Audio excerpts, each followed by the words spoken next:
Today we launched our Alberta Ottawa office that will give us the base of operations we need to advance Alberta's priorities on the ground in our nation's capital.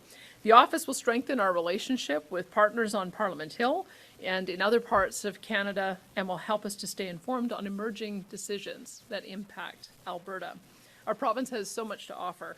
Our resources and economic growth and our innovative ways of working with Indigenous communities towards reconciliation and shared prosperity. I was very pleased that Grand Chief Willie Littlechild shared a prayer with us this morning to open up our office, along with several chiefs from Alberta.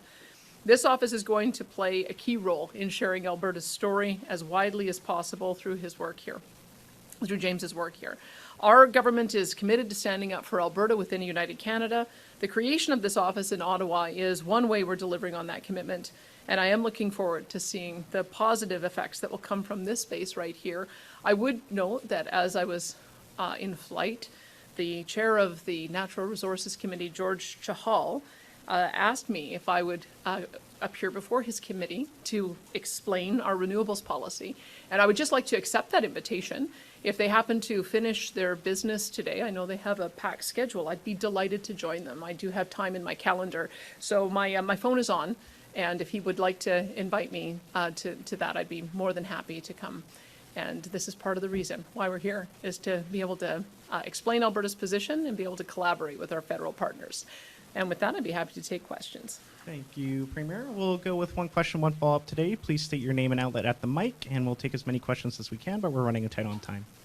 Good morning, Premier. Rafi Boudjikanian, CBC News.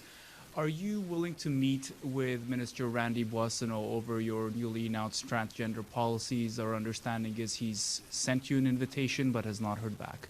We're in the process of working out a couple of meetings with ministers. I understand that the weather has kept a couple of them away from Ottawa, so I believe that my chief of staff is in touch with his office.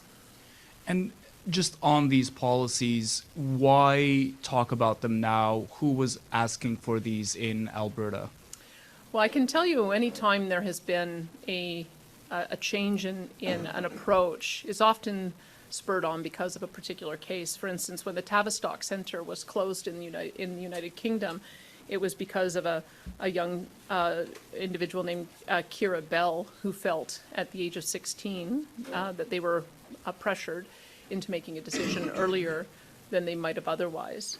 And in our province, we have a transgender woman named Lois Cardinal, who, after 2 years, started her transition at age 19 and received bottom surgery 2 years later. And this is her words. She says, "As I lived with shame and regret for 14 years, I came to realize it wasn't just myself to blame. It was the psychiatrists in Edmonton, the doctors in Montreal. They kept persuading me, despite my serious misgivings.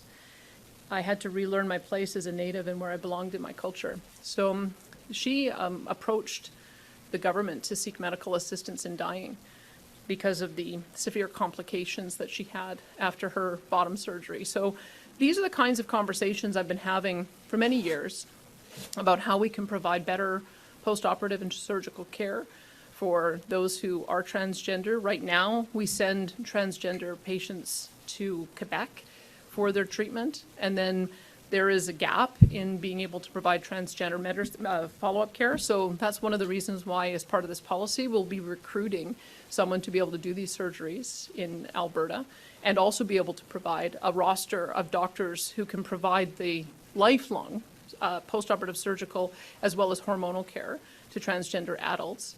But in addition to that, we also have been, when I look at this case and see that somebody at age 19 had very serious reservations about the kind of counseling and care they received, I have to make sure that we're doing our due diligence in all age groups.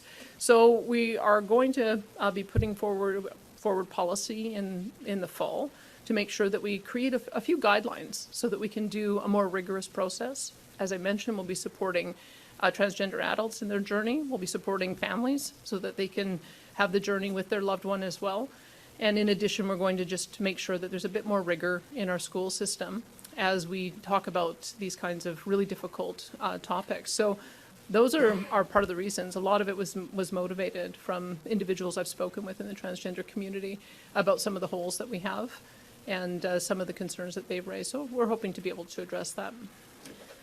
Bonjour, Madame Smith. Valérie Gamache de Radio-Canada. I was wondering if you had any discussion with Pierre Poilievre about these transgender policies and if he gave you any kind of support. No, I've not had a conversation with them. And MP Boissonnault, Minister Boissonnault said this morning, maybe your policy will inspire other other conservative premier. Did you have any discussion with them? And do you know if any one of them want to maybe put their policies, put their policy forward? No, I've not had any discussions with other premiers. Hi, I'm Mylène from La Presse, Mylène Crête. I was wondering, why did you decide not to go with the transgender policy right away? In Quebec, for instance, they decided to have a committee to study the whole thing first. Well, I think we have announced our intention on a number of policy items, and we're going to be putting the architecture and the legislation in place in the fall. So we've got lots of time for consultation, and we'll be able to get that feedback. But there are things about the process that I do want to investigate, just to make sure that there is that level of rigor that has been recommended. You are supposed to have a long period of time of counseling and living in the opposite gender or the gender of choice. And I just from some of the stories I've heard, I just need to make sure that that process is being followed. So there'll be a bunch of consultation over in the next number of months.